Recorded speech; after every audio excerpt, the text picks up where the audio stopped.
آج کے اس تفصیلی جائزے میں ہم ایک بہت ہی فکر انگیز موضوع پر بات کرنے والے ہیں۔ جی ہمارے پاس جو مواد ہے اس کا عنوان ہے دوسرے پارے کے 4 ستون۔ عام طور پر جب کسی مذہبی متن کا ذکر ہوتا ہے تو ذہن میں عبادات یا کچھ مخصوص تاریخی واقعات آتے ہیں۔ بالکل ایسے ہی ہے۔ لیکن آج کے اس گہرے مطالعے کا بنیادی مقصد یہ سمجھنا ہے کہ قرآنی تعلیمات کے اس حصے میں جو 4 بنیادی واقعات اور قوانین بیان ہوئے ہیں وہ کس طرح انسانی زندگی کے ہر پہلو کو کور کرتے ہیں۔ صحیح۔ اس مواد میں ہمیں عقائد، تاریخ، انسانی نفسیات اور معاشرتی قوانین کا ایک حیران کن اور متوازن امتزاج ملتا ہے۔ تو آئیں اس بات کی گہرائی میں چلتے ہیں اور دیکھتے ہیں کہ یہ 4 ستون دراصل کس طرح ایک مکمل ضابطۂ حیات پیش کرتے ہیں۔ مطلب اس مواد کی سب سے بڑی خوبی یہ ہے کہ یہ الگ الگ موضوعات کو ایک لڑی میں پروتا ہے۔ جب ہم ان 4 ستونوں کا جائزہ لیتے ہیں تو یہ بکھرے ہوئے احکامات یا پرانی کہانیاں محسوس نہیں ہوتی، بلکہ یہ سب مل کر تصویر کا ایک بہت بڑا رخ سامنے لاتے ہیں۔ ایک مکمل تصویر۔ بالکل، یہ ہمیں بتاتے ہیں کہ ایک انسان کا ظاہری عمل، اس کی نیت اور اس کا اپنے بنانے والے پر بھروسہ کیسے ایک دوسرے سے جڑے ہوئے ہیں۔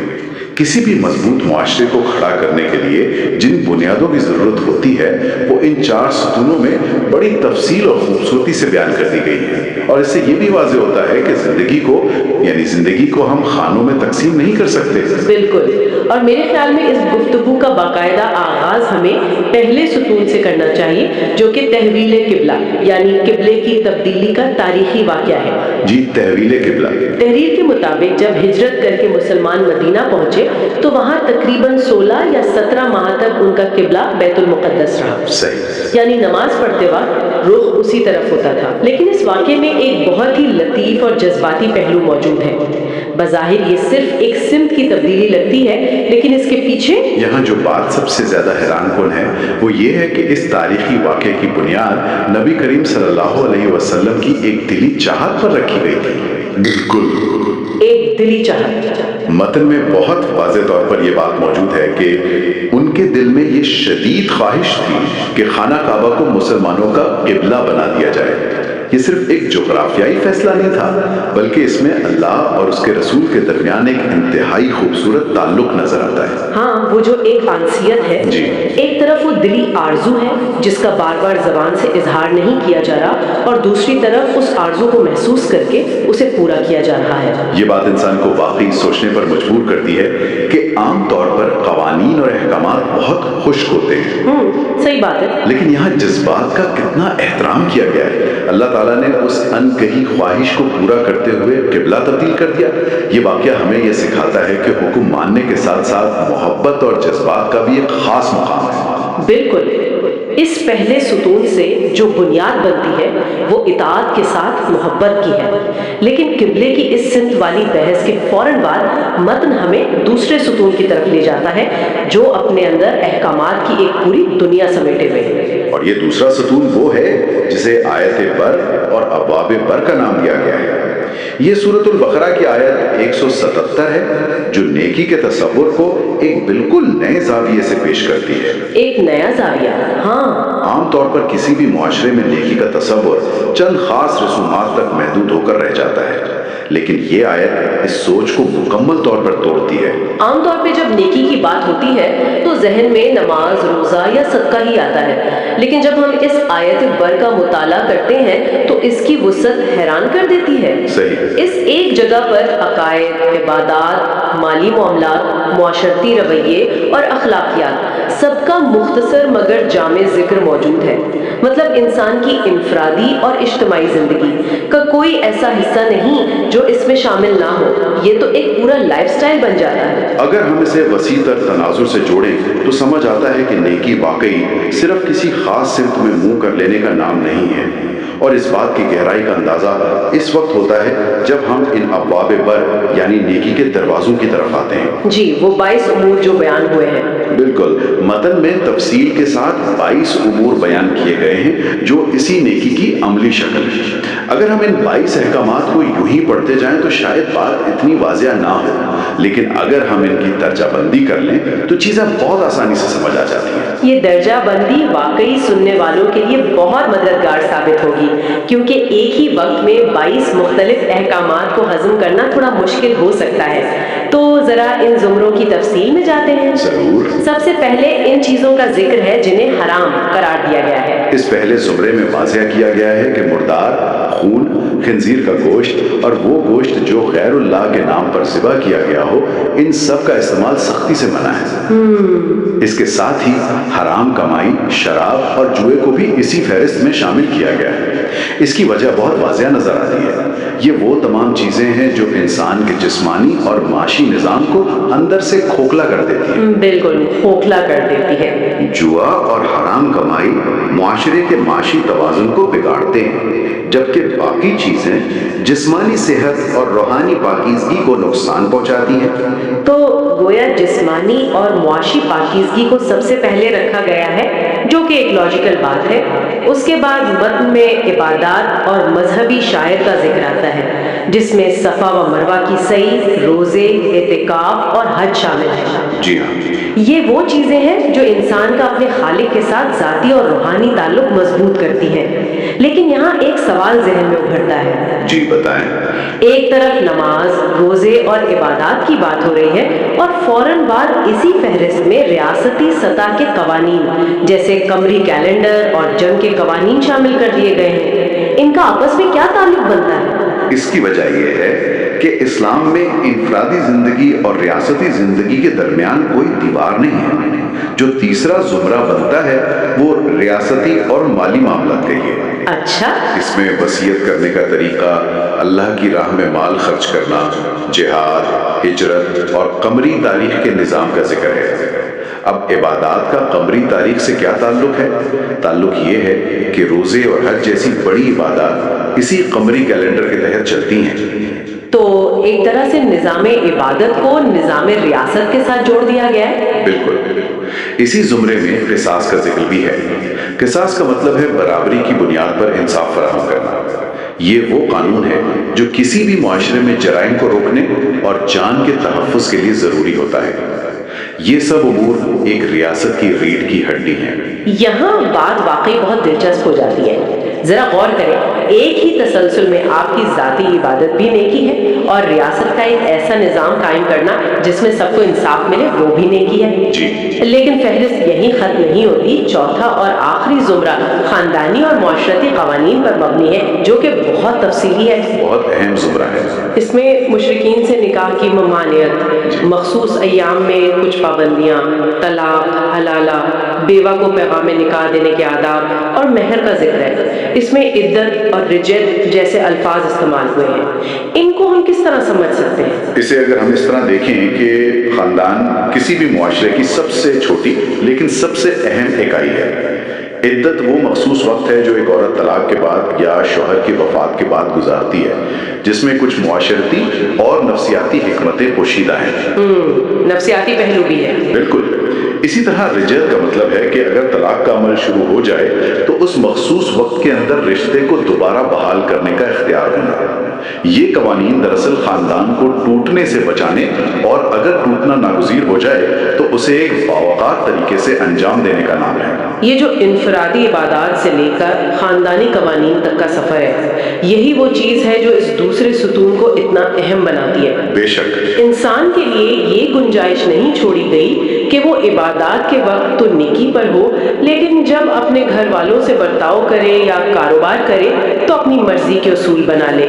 یہ 22 امور اس بات کو یقینی بناتے ہیں کہ نیکی ہر جگہ انسان کے ساتھ ساتھ چلے۔ اور جب اسی نیکی اور اللہ کے فیصلوں کو دل سے مان لینے کی بات آتی ہے تو ہمارا سامنا تیسرے ستون سے ہوتا ہے۔ یہ ایک انتہائی سبق آموز واقعہ ہے جسے قصہ تعاون کہا جاتا ہے۔ قصہ تعاون، ہاں۔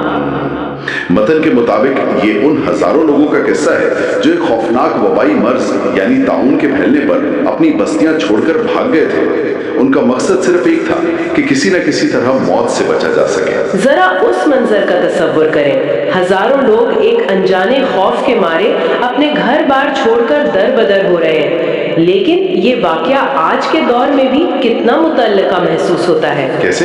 ایسا لگتا ہے جیسے وہ کسی بھی طرح کوئی شارٹ کٹ نکال کر اس مسئلے سے فرار حاصل کر لیں گے۔ بالکل درست کہا۔ اس واقعے میں انسانی نفسیات کا یہی پہلو تو سب سے زیادہ نمایاں ہے۔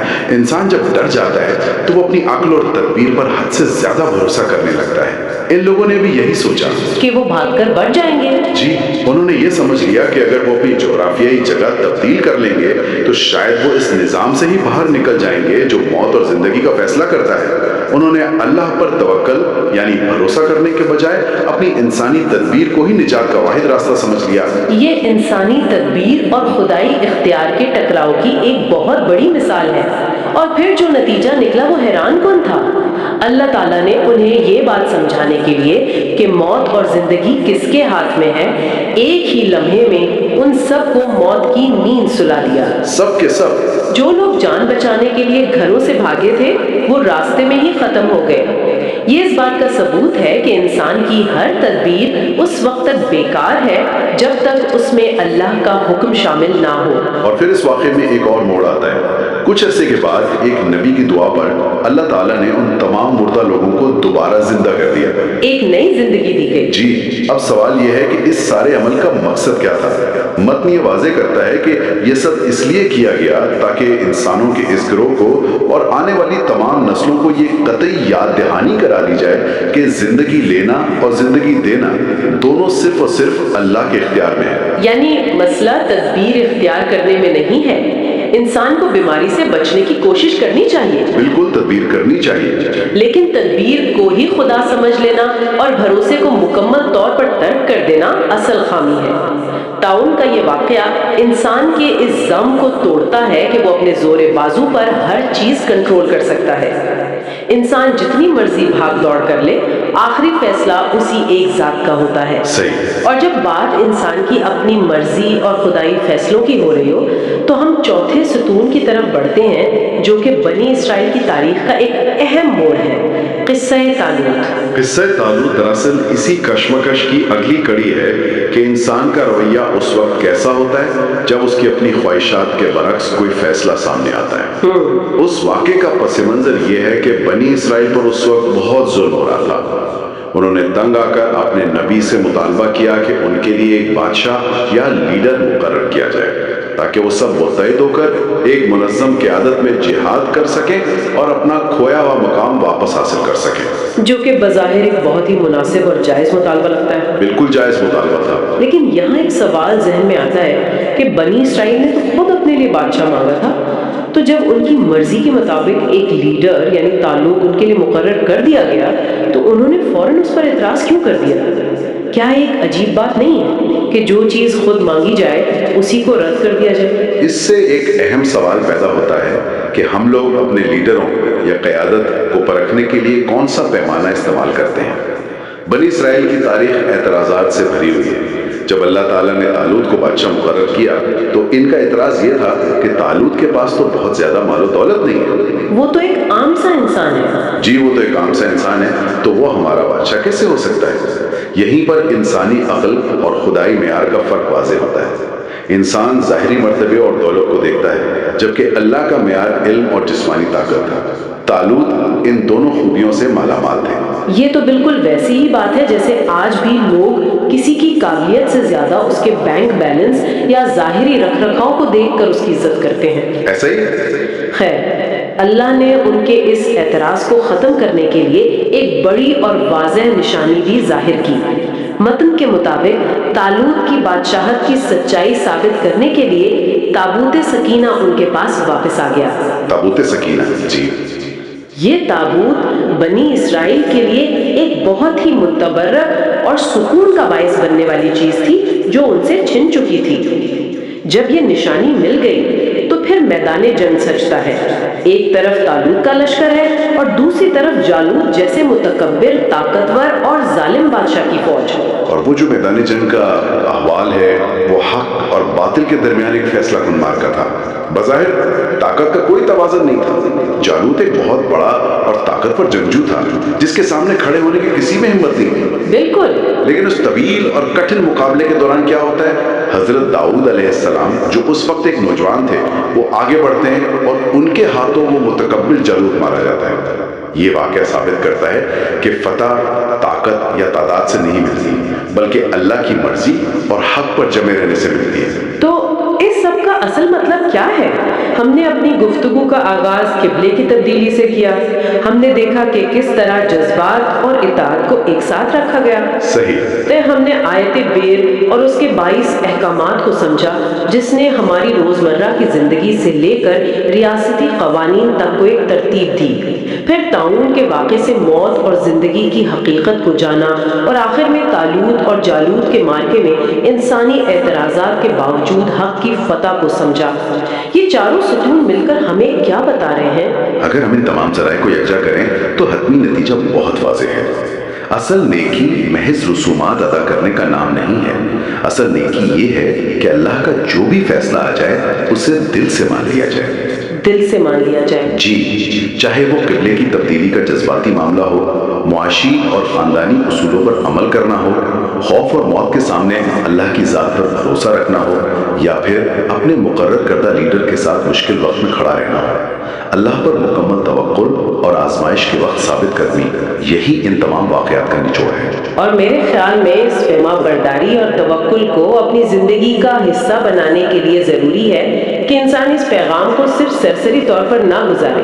ہمارے آج کے مواد کے بالکل آخر میں ایک بہت ہی گہری نصیحت کی گئی ہے جو اس پورے مطالعے کا نچوڑ محسوس ہوتی ہے۔ وہ جملہ کچھ یوں ہے: نہ صرف کرنا تلاوت روز و شب، ترجمہ تفسیر بھی پڑھنا ہے اب۔ بہت خوبصورت بات ہے۔ اس کا سیدھا سا مطلب یہ ہے کہ اگر قرآن کے ان احکامات اور تاریخی واقعات کی گہرائی تک پہنچنا ہے تو صرف الفاظ کو دوہرا لینا کافی نہیں ہوگا۔ ان کا ترجمہ، ان کی تفسیر اور ان کا اصل سیاق و سباق سمجھے بغیر ہم انہیں اپنی زندگی میں نافذ نہیں کر سکتے۔ سمجھ کر پڑھنا ہی دراصل اس شعور کو بیدار کرتا ہے جو طالوت کے واقعے میں یا طاعون کے قصے میں مطلوب تھا۔ جب تک انسان اس پیغام کو سمجھے گا نہیں، وہ نیکی کے ان 22 دروازوں پر عمل کیسے کرے گا؟ اس تفصیلی جائزے کے اختتام پر یہ تمام حقائق ایک ایسے خیال کو جنم دیتے ہیں جو یقیناً دیر تک ذہنوں میں گونجتا رہے گا۔ جی، انسان جب یہ سوچتا ہے اور تسلیم کر لیتا ہے کہ زندگی، موت اور کامیابی کے تمام پہلو، چاہے وہ طاعون جیسی کوئی نظر نہ آنے والی وبا ہو یا جالوت جیسا کوئی سامنے کھڑا ظالم دشمن، صرف اور صرف ایک ہی ذات کے اختیار میں ہے، تو کیا ہمارے روزمرہ کے چھوٹے چھوٹے خوف اور دنیاوی پریشانیاں بالکل بے معنی نہیں ہو جاتی؟ بالکل بے معنی ہو جاتی ہے۔ اگر ہم ہر آزمائش کو محض ایک امتحان سمجھ لیں اور اپنے ہر عمل کو، چاہے وہ دفتر کا کام ہو یا گھر کا کوئی خاندانی معاملہ، اس نیکی کے بڑے تصور کا حصہ مان لیں، تو سوچنے کی بات یہ ہے کہ زندگی گزارنے کا زاویہ کس حد تک تبدیل ہو سکتا ہے۔ یہ ایک ایسا سوال ہے جو ہم سب کو اپنے اپنے طرز زندگی کا دوبارہ جائزہ لینے کی دعوت دیتا ہے۔